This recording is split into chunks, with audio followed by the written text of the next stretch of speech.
What's good? Good morning. In a recent video, I mentioned how I've struggled with housing and vehicles, like having a quality transportation for the last several years. I was at a point where I had a car. I had a really cool truck, actually, a really cool old Ford truck. I loved that truck. But I traded that truck for like a hybrid Ford Escape because I was doing a lot of driving and I just needed better gas mileage. And then like a week after I did the trade, that hybrid the engine blew up on me. The guy was shady and just other things happened after that. I got screwed. That's my own fault. But I didn't have any money. I had no money. I had horrible credit. I needed transportation because I needed to get to work. I was driving from Skagit Valley to Seattle at the time for work. And so when you don't have any money, when your credit is crap and you need a vehicle, you're kind of shit out of luck, as they used to say. I haven't heard that in a while, but yeah, you're shit out of luck. And so what I ended up doing was like borrowing a few $100 here, borrowing a few $100 there, and then buying like a $1,200 type of car. That car lasted a little while, but then it had issues. Because let me get to the title of this video: How Cash for Clunkers is Antithetical to Capitalism. If you don't remember what Cash for Clunkers was, it was, I think, 08, 09, somewhere around there. It was this arrangement where the government said, hey, we will subsidize you trading in your somewhat older. So there were various rules, like the vehicle, I think, had to be 25 years or newer. So it wasn't like super old vehicles. It was just the 25-year mark, and that's significant. We'll come back to that. But then it also needed to get like less than 18 miles per gallon or something like that for the fuel efficiency. And I think you'd get like $5,000 credit towards a new car, or maybe new used, so like a dealership, right? So you'd get $5,000 credit towards a vehicle from a dealership, even if your car was worth $500. And so what that did was that fucked the used car market for people like myself who couldn't afford to go get a loan for a newer or not quite used, but whatever, newish car. And then it totally removed from the market all of those affordable, maybe 20-ish year old vehicles that were worth $500 to $1,500 bucks. And so when you just totally erase all of that product from the market, the demand pushes the price skyward. So now used cars, you can't find a quality used car for less than many thousands of dollars. When before Cash for Clunkers hit, you could literally, for $1,200, you could get like an old Honda Civic or an old Toyota Corolla. Oh my gosh, like a 20-year-old Toyota Corolla, you can put 300,000 miles on those bitches. I love Toyota so much. They're so awesome. And so the government stole money from taxpayers and then decided to give it to a special group, that special group being middle to upper class people who can afford to go take out new auto loans, and decided to do what the government always does: play the game of picking winners and losers. So the middle and upper classes directly benefited from Cash for Clunkers, as well as, like all of the auto manufacturers, right? All of the government's friends in the auto industry directly benefited. And who suffered? The working class, us. And we have been feeling that for 15 years, and it's just gotten so much worse. And when I ask people, like, how is America capitalist?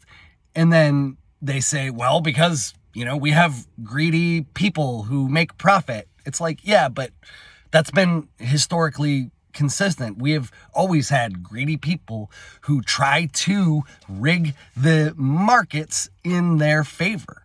And they often, almost always, use governments or ruling authorities like kings, right? Kings, monarchies. You have like dukes and duchesses and princes and princesses and land barons and all of this crap, right? And so Cash for Clunkers is an easy, great example to describe how America is not at all capitalist. I'm going to pause real quick.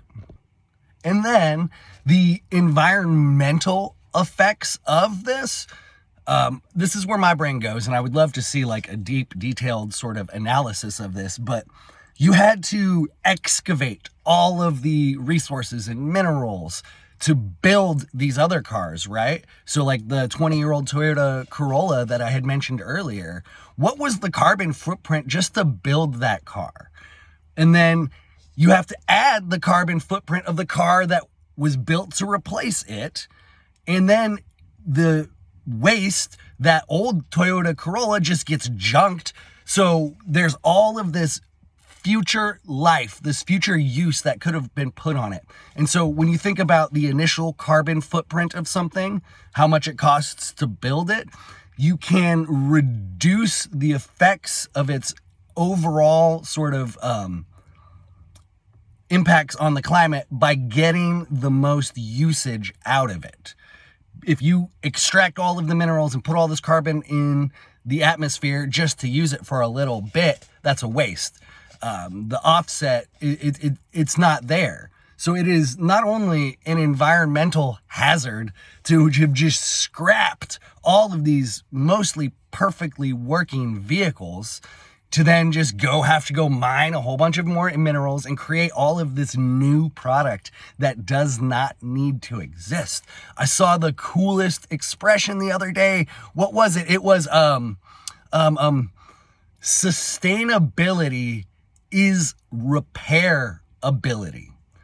It is more sustainable for the planet to just repair that old Toyota Corolla for a few times and to keep it alive for a few years than it is to extract an entirely new amount of resources from the planet to build a new one.